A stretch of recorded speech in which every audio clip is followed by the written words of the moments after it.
2022. I know so many of you have been waiting for this day. You've seen the announcements, you've been expecting. I think the other day we were with Kat on stage at Chiwatle, and we were randomly asking people, and everybody was excited about this particular list.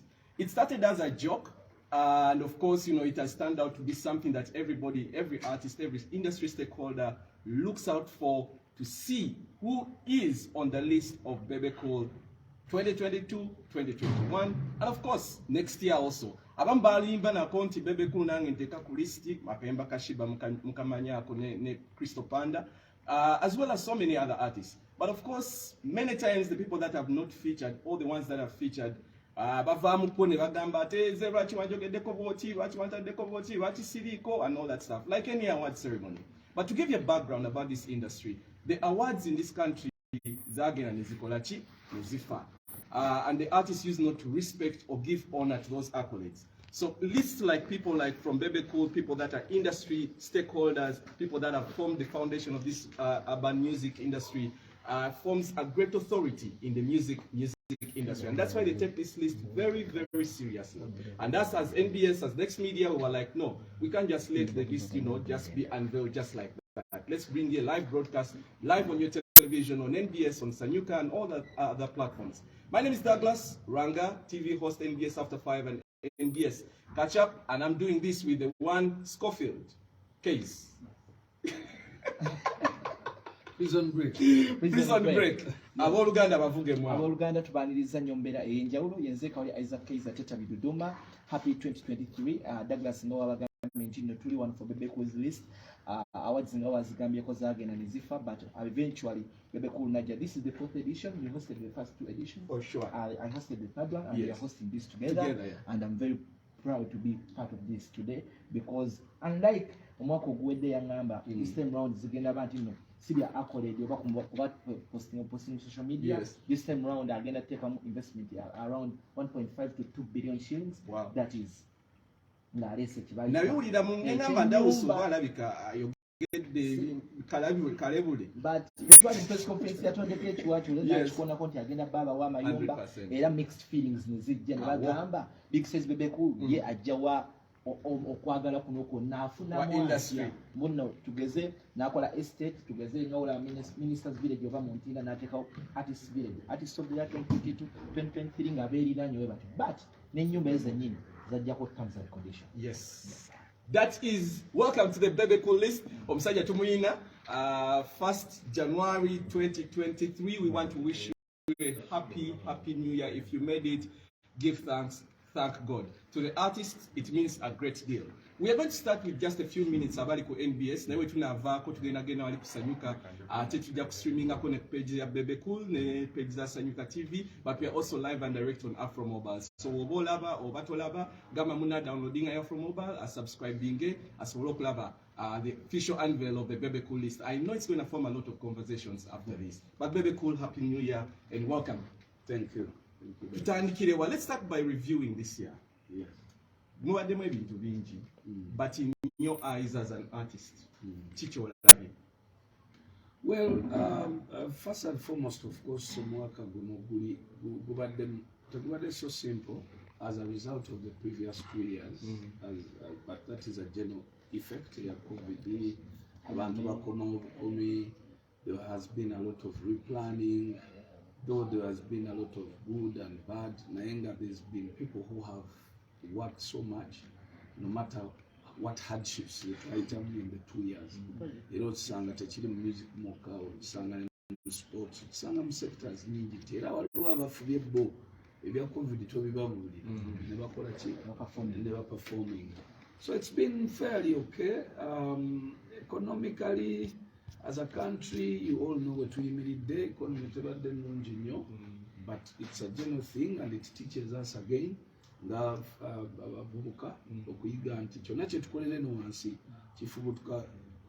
as a result of the national economic decisions that's called Uganda socially, yes, Uganda, when we were opening up, we've seen people support concerts back that Uganda for supporting our artists. Uganda. Only I pray nti Ugandan artists temukisuula. Njakwebaza Silk Events ne Balam. Yesterday na performance at Sheraton and the sound was magnificent. Then Silk Events kutombekechwa tule mwenna mwalaba sound yali magnificent. Kakati kitegeeza nti it is now in the hands of the artists. Abayimbi okola nti you deliver well, good production. Wakati problem yaffe yali ng'ebyo nomulekaana bikiikwa navayo olw'okuba ebyuma bibi naye kati weewulira bulungi nnyo ku stage meaning nti obuwagizi buno abantu bebasazeewo tuwa bannaye mubukozese bulungi wakati nze my duty is to teach you okubalaga ebikyamu ebigenda okuva mu mukugwa singa temukola bintu ebyo mugenda kugwa because most of these artists will never make it to be who we are. A few of us who we are. But then there's an opportunity for you to sustain and become who you are, who you want to be, but not us. Very few, I don't see so far anybody who would cross. We'll talk about it later. Now yes, the crossing. Atandise bana yatandise akubidde already line nteno temujja nnyo agabye abana abasolonyo muizo obutasobola crossing eno side osolo bere ekyo kyagala side bebe wali yani eno side era ndowooza akalaini wekali so far omanyi siffe tukakuba abantu be bakakuba bakakubisa moral authority bakakubisa respect bakakubisa time. As time goes by, abapya abajja ate unfortunately naffe tukyayongerako okitegedde singa tubadde tusirise ne bajja kiringa gwe ng'oyimiridde omuntu adduka tuwaziyo akusanga naye ng'okyatambula ye ne bwadduka era oba omuvinga ahead okitegedde now effective fact nti waliwo ebintu bye ba-underestimatinga ebituwadde longevity and relevance up to today. Quality ekikulu nnyo how you put out your voice ng'oli ku stage. Gone are the days biri ebyokuleekaana kati olina okuyimba omuntu n'akuwulira okay? So abantu batudde obalaba bakkiriza then deliver what they want to hear. Ebyokuddawo DJ Pulo noyita gwe noyogerera mu nnyimba biki nolagira ddala nti actually toyimba ndoza mwalaba ekyaba Nigeria during last year bagenda ne bakola mu Europe concerts bazikola ku playback. Yes, I know we use playback, but you can sing on top of playback. Okay? Osobola okukola ebintu ebyo n'osanyusa abantu bulungi nnyo. So my prayer is abayimbi are taking advantage of this situation. Okulaba nti tetuluzinga buwagizi obuguddewo. Background to creating the case. Background to creating the but abamu ku bayimbi abaaliko okukoza okuzaako emabega abaaliwo making last year. Yes. Mwalimu Shiba Kalungi abali ku list. Mwalimu Shiba Kalungi Vinca Spice Diana Young Voice Sexy Birangirangi Camp ya Firebase na featuring government. Yes. Then Mudra Azawi Kenzo Palaso but kwa hiyo list era waliwo kubeya yayita one hit wonders of that year. Yali ani oyo since personally wali one hit wonder wakubaka muno over music but waliwo omukulu amanyira twende tupate pia pounds waliko onina bazabaza sente nina kididi katonda yabadde mu nsonga ya Pastor Wilson Mugembe oluvanyuma Zuri Tams akapesa Lydia Jasmine Mbimala John Black nembeera Bebecool. Is a new yateka bali 9 yateka one hit wonders of that very year. Teyawawo caution teyateka but still abantu bafilminga nyo. Tutandike bannange for the benefit of abali ku NBS tuyinza okuvaako nga tumentioninze nakayimba kamwe baga iyo musajja teyayogedde list ba review izo omwaka ne bava but still this very list yake nyinanyi list teyaliko Bebecool his very list teyaliko 2021 kale bebe for the benefit of abantu abali ku NBS tujagenda to reviewing naye nga wetubawe nyimba different so it's going to be a discussion yeah netwaganya na mokulire kiri kusaidia mwe so tutandike hashtag Bebecool list 2022 yeyo hashtag tekako ku Twitter au comment yo yona I think later on tujazita bebe tutandike omwaka guno. Welcome everybody.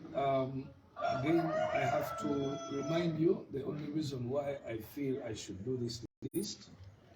there are two reasons. The first reason is because I feel hardworking people must always be recognized. That's number one. Now, your next question would be, why would you think it is you, Bebecool, who's supposed to recognize? Now, the reason why I feel and I think I'm the person supposed to recognize and genuinely be accepted is because I think because of my experience and time and my input in the music industry, I have the moral authority to rank and to also appreciate. Yes. And this is what the country needs. The country needs the people who are successful in sectors to be the ones to guide. So, to guide the ones who are coming in. Because it's very bad if a person like Bebecool just sits back because he's successful and you just sit back and relax and just watch people do mistakes here and there. Yet you actually know each mistake they do, you know where they're going to end. You know what it's going to cost. So it's better you come out and then you help your fellow artists, the young ones. So basically, that is to defend the reason why I do this list, and not to underlook anybody who does their lists or whatever, but it is important for you to know that I have been through this journey for over 27 years.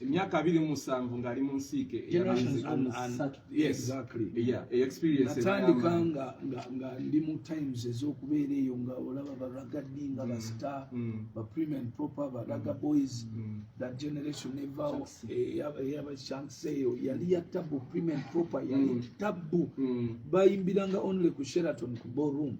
Okay, that was high end, but that was also the second generation. But before that one, yaba Afriga, yaba Eli Wamale yasooka.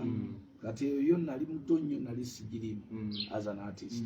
Then nagirimu as a fan because I used to go to Gaba Beach where Afriga used to perform. I was a child. Yes. So when you come in at this point, you know abantu betuva mu yaba ragadi betudda mu yaffe. Yaffe tugikonfaminga nti yaffe kati nawo tuvudde mu yaffe tuyingira yabavubuka abato. So you can see that omuntu asurvivinze emirundi egyo gyonna abeera ne moral authority because of the experience. Anti abambaga still are playing, so you have the moral authority, but one would say only player, but still you want to be the referee of the game. Beautiful. So we've seen coach players. Coaching at the reason is because gone are the days when you have to reach or Kadiwe or Vemu. Then you will not be in touch with the reality. I'm in touch with the reality. Secondly, I'm listening to the players you come up and hold this, yet you are also a player. So nina wenchiletera probably gwe tuba tusooka ndoozi engeri gyekibuuzizza tutandikira awo wenyini. So awantu awo wajjamu ku namba 7. It comes on number 7. Yes. On this artist, and by the way, let me begin with the disclaimer. Whichever number is does not necessarily reflect your number, so we just write the numbers. It is about the list. Okay, but still we come out and say, but this can be the best person. All right. Okay. All right. So when I analyzed this year, I would start with the legend Dr. Chameleon. This time he features on this list. Surprisingly, the reason why he features on this list is because of his song Forever. Now, if you notice, Forever has been the only song that has trended for 12 months. December.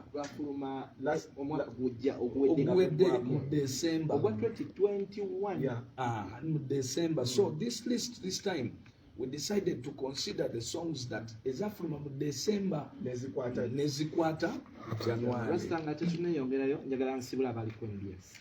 Tubagambe nti olunaku olwayo Sanika TV tugenda abeerawo egabudde mujje mutwegatteko ku Forest Park e Buloba naye nga tuli ku Bebecool list mujje okuyingira kuli omutwalo gumu n'emitwalo ebiri. This is the first day of the year era tubagaliza 2023 nze Douglas Rwanga next media yonna tubagaliza birungi byere but olunaku olwayo tugenda kusinga live and direct ku Sanika TV tukatogera platform zonna ku DSTV tuli ku 379 ku Saturday tuli ku 222 then ne platform ambazo muso tusachini ko Saturday following a list eno paka yegenda tejjukira tegenda kuba bati no list obulegenda kujamu nebirabo okuli ennyumba so mugende kusanyuka TV ne kwa mobile application akosana ku Facebook page ya Big Size Bebecool na to analyzing a list eno nako lwayo tujja wali eri ku Forest Park e Buloba.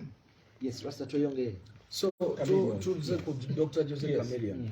Now mu list eno ngamba it's hard for me to include names like Dr. Jose Chameleon, Bobby Wine, Afrigo Band, Maddox Sematimba on a list of music competitors because I believe these names are past the aspect of being asked for hit songs. But they're active players. Why shouldn't they have hit songs? Now, let me answer that. Why it is difficult to ask for Maddox for a hit song. You know that when you see Maddox, you prefer he starts to sing Namagembe. Every year Namagembe becomes even sweeter and sweeter and sweeter. So I don't think there is anything he can give me that is better than that album. Yes, he can, but I do not require it anyway. Nze kasta Maddox alinya bwati ku stage pa negita neka Namagembe olyo. Okay. And that's why Bob Marley waliwo enyimba abantu abatacyayikodinga nyimba jizito kubanja today. You can't. He's an active player. Do you want to say this list be legend betulina? Kati factor ya legend. Factor ya legend. Abasala line eri gye tetwade twogerako.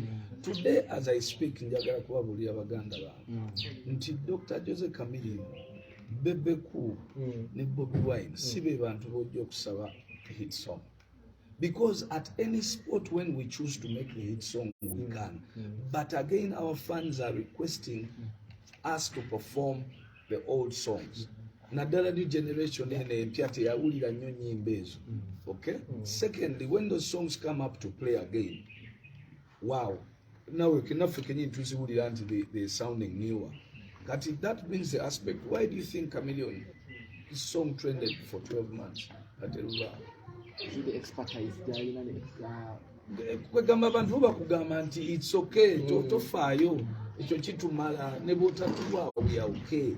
So go back to Mama Mia, go back to Valu, go back to Denkolea Mali, tukubira ezo eddoboozi twagaddiwulira doctor. That's what we want to hear. So tunuulira Afrigo Band, sincerely speaking, can you ask Afrigo Band for a song? For a very long period of time. There's this song Rebakuba Paka Katika Oswald Labs. Oli mujawo musajja singa kebe bala oba kebe club nga yabana bato oluliro luyimbo buli muntu asitukirawo. So muntu oyo mubanja. Okay, and those are years and years back. Bebe namwe mwetadde pressure bano. Kati nzija lwaki bano tebasigala ku nyimba ziri in Africa at least chebere kola than to keep doing new music. No, the reason why we keep doing new music is to keep in touch with the reality. To keep in touch with the reality is to be able to be okuba nti no nsobola okutegeera kati industry yetaaga kino. Okay, that's number one. Number two, the market is still open for sale. Kati nze ne bwe nsigala nga nkola ennyimba zange ne nziteekayo just the number of songs that I do is the more money I make. Okay. You can't tell a person to stop making money. So, okay. So we don't necessarily do this now for looking for hit.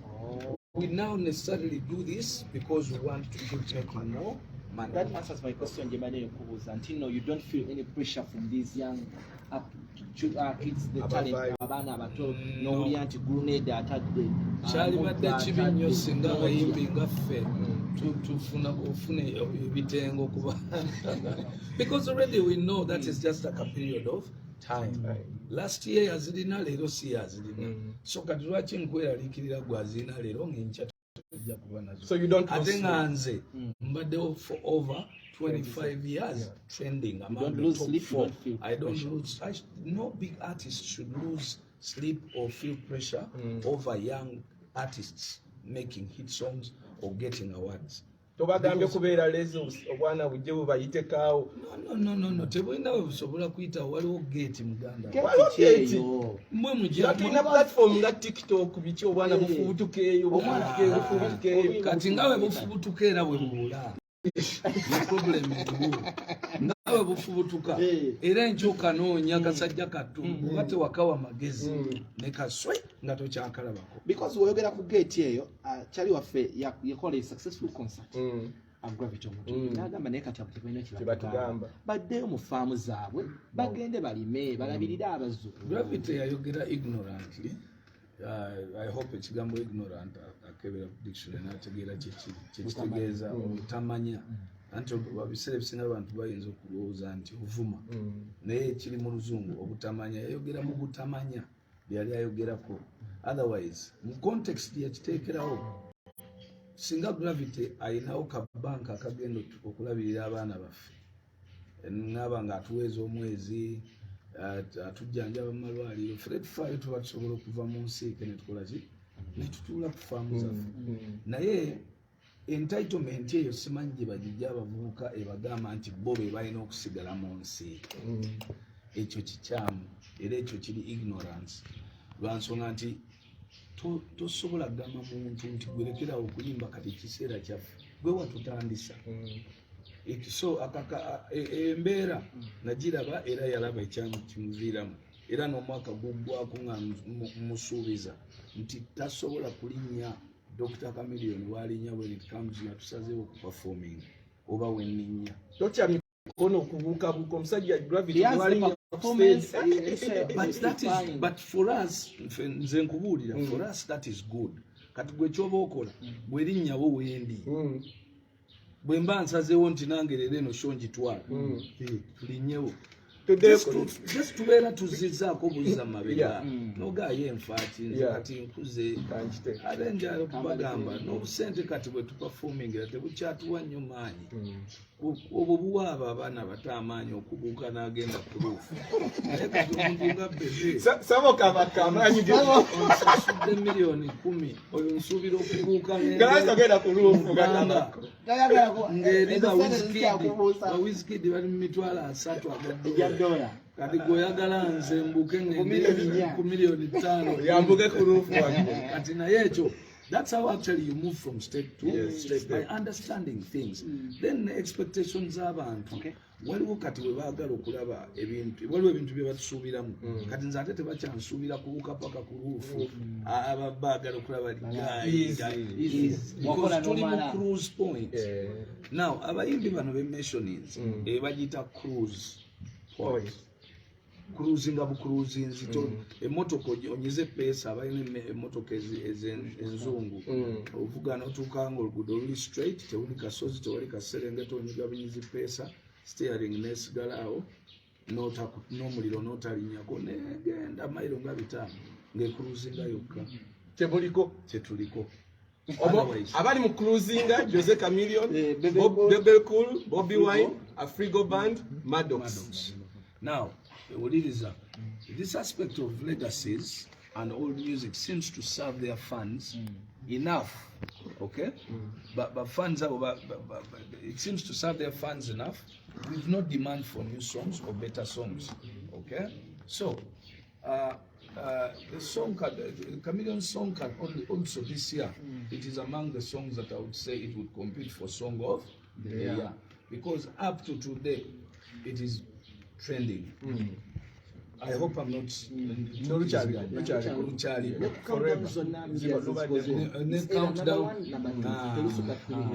exactly.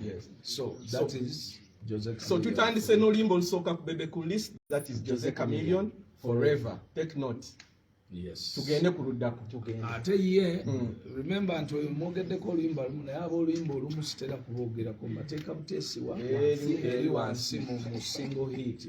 Naye the reason lwaki lubadde lulina okujja is tetulina luyimba lumaze 12 months nga lukya trendinga. Endala zigenze mu 6, 4 maximum 6 naye oluluze up to 12. That is strength. Okay. So if you want to participate, if you're online, take a call, hashtag Bebecool list 2022. Twagala okuwuliriza what you guys are thinking. Yes. Okay, let's proceed. So tuze ku number 1, Grenade. Official. Now, no mwaka wagende wa Jeff. Yes. Yaddayo.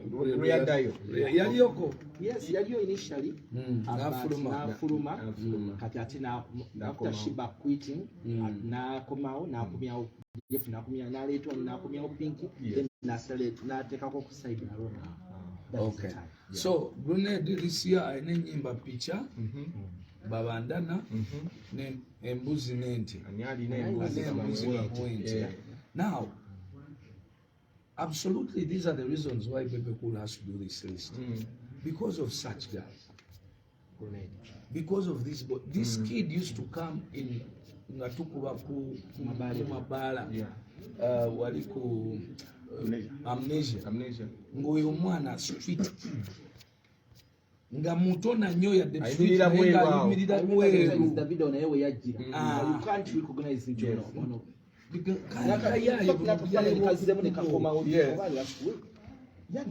Big guy. Is it sure? Ndoza. So, bw'otunuulira Grenade today n'obanga a person like me does not appreciate that boy. Awone Katonda opportunity. From grass to grace. From grass to grace. You look at a Ugandan being made. Okay. Tagenze mu office kunoonya tamenye office ya muntu oba nyumba kuba TV. Alwanye throughout the journey of music to become who he is. Grenade this year aina ye mulenzi ayina ennyimba 3 nga zonna complete songs. Do we agree? We do. So absolutely impressive, and with the proven management of Jeff Chiwa, Grenade returns on Bebecool's list with 3 songs that have performed extremely well on all the airwaves and online. Credit goes to him, of course, for the hard work, and based on his background, we say anyone can make it in Uganda. What you look at the statement of president. Uganda nungi nnyo n'omusiru asobola okufuuka kimekinga akusurvivinga. So congratulations Grenade, and Grenade to me is you can choose, but he competes for the best artist of this year. Do you think Jeff Chiwa in there plays like a big percentage? Thank you. Now, because he's work credit. Now that is why this list has to be made, because it has to appreciate the right people, and then it has to give knowledge to the young people to do the right things. Now that's why in these lists I mentioned the people like Jeff Chiwa. What is the importance of Jeff Chiwa to an artist? That's the question you're asking. Is the credit supposed to go for the artist or to the manager or management? Both of them deserve to be credited. Why? Because that is how the industry should grow. Industry tena kubeera biri mwatugamba nga nti ate lwaki temufuna abamanager kati tutandise. So we have to show you the importance of a manager. Era ojja kwekanga ku list ya this time nga abayimbi abasinga okubeera successful on this list this time balina management. I think the Grenade yaddayo neyechekingako na concentrating more on his music career. Anti bw'obeera ne manager abuulira the do's and because wali omuwulira mu bino n'ebiri, but this year yes yafunamu ebizibu, but concentrating nnyo ku music. Yes. Ne wali eri I think kiri ekya bali bamogerako nnyo abakyala 2020 nga ki overshadowing nga buli lw'omulaba olaba omuvubuka mboozi alina gwabala. This time round Grenade have for the we know him for the music. Yes. So congratulations Grenade. So song number 2 is Grenade. I mean artist number 2 is Grenade. Nyimba picha babandana embuzi n'ente. Okay. And he competes for artist of the year depending on what we find down on the list. Okay. Okay. So artist owokubiri owokusatu Mudra akomyewo the viral consecutive years. Yeah, sure. Okay.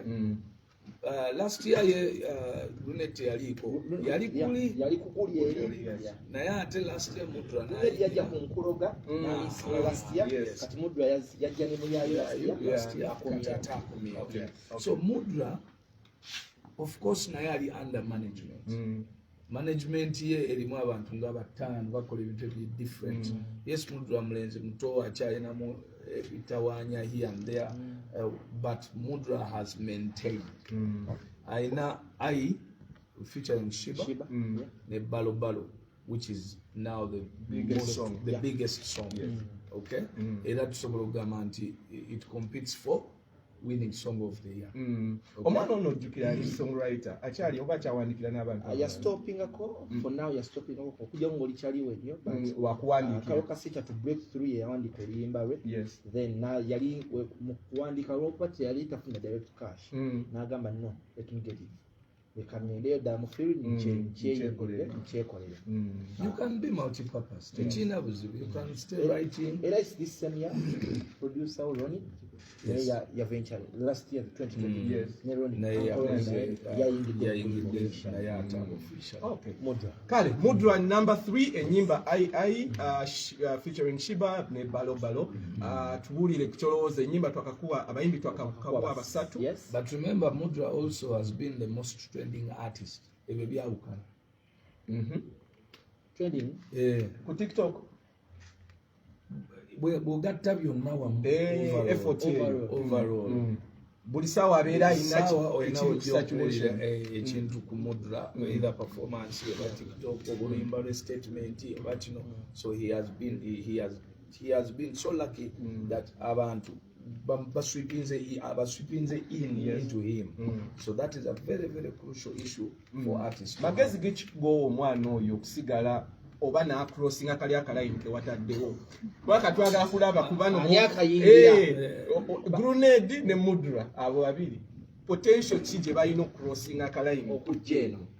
Saagala batunuulira layini eyo jjaba frustrate oyogera bagobera ddala basigale. That's how we destroy upcoming artists by over dreaming. Yes. Omuntu n'abanga it's okay to have big dreams but also big within your size. Tojja kujjawo gundi akuba ekikye. Kuba kikyo tojja kujjawo omuntu. You can never be those people. I can never be Michael Jackson. But I can be the best of Bebecool. Kakati nze abaana bwe mbagamba ekyo ekintu ebintu bye tuyise mu bingi. It's not just music. Naye ati ebintu ebyabafuula ab'amaanyi nabo babyagala. Naye kati bw'ogamba Musajja baali mukuba ku lubuto. Bw'ogamba Mudra bamukuba amasasi musajja watulwata awone. Polisi ya leero teringa eyalula eyakakati tenisinga yamitsinga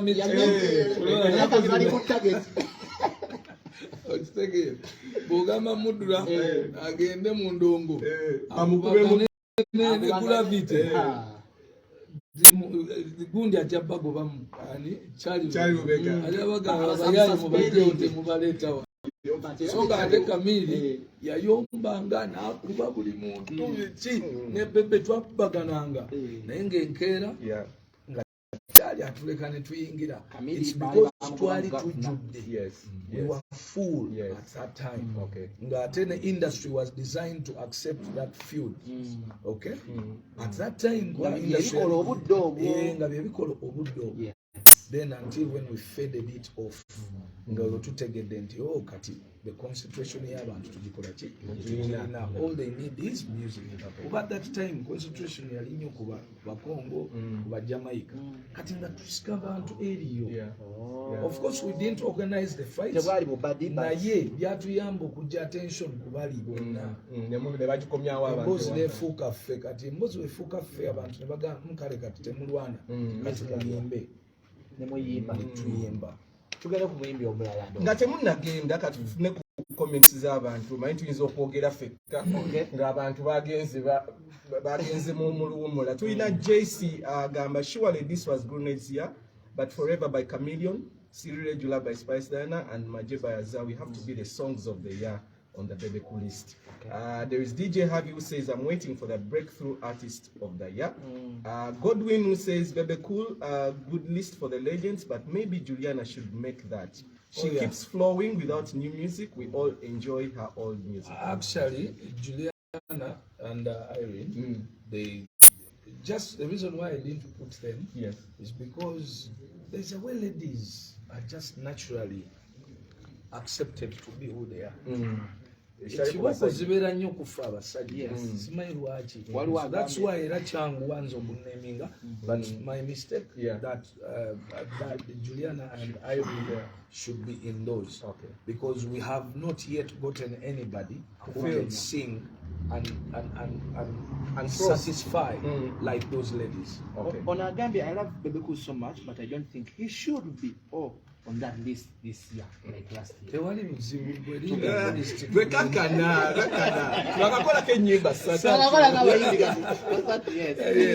So anyway, owokuna omuyimbi tugenze ewa Azawi bamututedda fwa Maje. This one, without wasting any time, again we come back to why I told you we have to do the list and mention the people like Swang's Avenue to encourage more people with money and brains to come up with management companies. Okay, those companies can make money, and those companies can organize our artists, and our industry can be now more organized and streamlined. Everything about Azawi is beautiful. Everything about her music career today is good. Okay?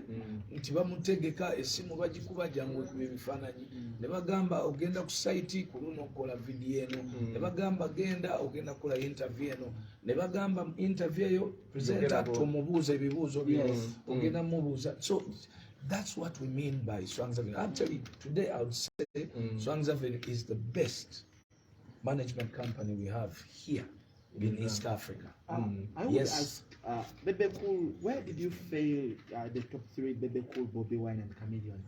Mwali muzimbi empires ennungi ennyo, Gargamel, Firebase, Leon Island. But when you talk about Firebase, it is only Bobby Wine. When you talk about Gargamel, the same face for the last 25 years it is. And bachaze ne bajja ne bakola ekintu bwekiti. Of late bakasigning omwana bamuyita Zafaran. I think don't you need to venture into such business? Yes, we are venturing, but for us the system in which we venture is different. For example, otunuli abayimbi abampise mu ngalo bangi, but I could not sign them because twayite tulina sente. We never had money. Nisina sente zidda okuteeka mu lwema nga nange noonyaza, naye nalina okumupushinga mubateekeko by force. Nali sina sente ziteekayo baddenzo ba shortcut baani ngate nkyali ku competition e confirming a music career yange. Okitegedde? But now Swangs is not singing. Okay? Swangs made a business, a company. It is difficult for you to be an artist and you make a management company unless if the funds are already made, which you're going to see with Gargamel soon. Because I stepped backwards, ventured into business. Now, after securing funds, soon, then I'm going to invest my funds directly into artists. Because I get a group of managers who are going to design a program for 1 or 2 or 3 artists that we will sign. Okay? So that's what they call management. So 2023 is when you're signing when I will start signing artists onto Gargamel. I was supposed to have started the time when we opened the studio. But when COVID came, everything went out and done. Okay. Then also the artists that I was supposed to work with, Edith K. Bani, they also went into a different world. Edith, Naingira, nafuna omwami nafuna olubuto kati nazaala ekyo nekitujja ku program kubanga omwana olubuto omwaka okuyonsa omwaka record label so kiba kizibu nenga Vinka yakikola immediately n'about Vinka yasooka kuyingira ate ne management nemuyamba okiplanninga ne management nebaawo noga nti kati tuli mu covid wano tewali new activity zaala kati tunagenda okufuluma tujja kuba tulinawo azawe weyo time oyonse. So don't be surprised nga think ate ya trending next year. Ate ya komawo n'oluyimba so ebintu ebyo bye bituyamba wano okukola list okunnyonnyola abantu how to go about them. So that's why kyali kiziro ojjukira ne bwe twafunira issue ne Rema ng'agenda nga nze saagala agende naye nga ye ayina agamba nti it's time. Obudde buno senga alinga Tiwa because Rasta I knew she would have come close to the Julianas be there. Nenda banga crossings eno kala into watadde oba kali makati tanali nyayo wadde n'ekigere teyadde tetwina kala yini keizi olaba bulabira yini naye muganda kisakate kiri kisakate kikombe Sakate, my friend. We have to give credit to people who have worked so hard. Yes. Okay? This industry is not just about Gwembo Imba Bulungi. What is your contribution to it? to the industry. To the industry. So okusala ne line to valuing ne kyogiyambye industry. We just kujambu dobozi mbugofu na musente weka. Botunulira abasajja bano betwogerako abayimbi bangi nnyo ababayisemu. Okay. Companies need under mentorship. Okay? So we are not only taking from the people, but we are giving. Okay. Tuongere Azawi. So Azawi to me becomes the female artist of this year. Sijja kukirumamu. Azawi. Oyo mutade ku female artist. Ennyimba ziri namba 3. Zakoze. Ne concert eri successful. Album. Ne image ennungi mu public. Bannange ekintu kya image ekyo kikulu nnyo. Ekya image tukisingako mu maaso. Because owulira proud when you're talking about a specific artist. Bino ebintu bibagamba lwa nsonga I sit with so many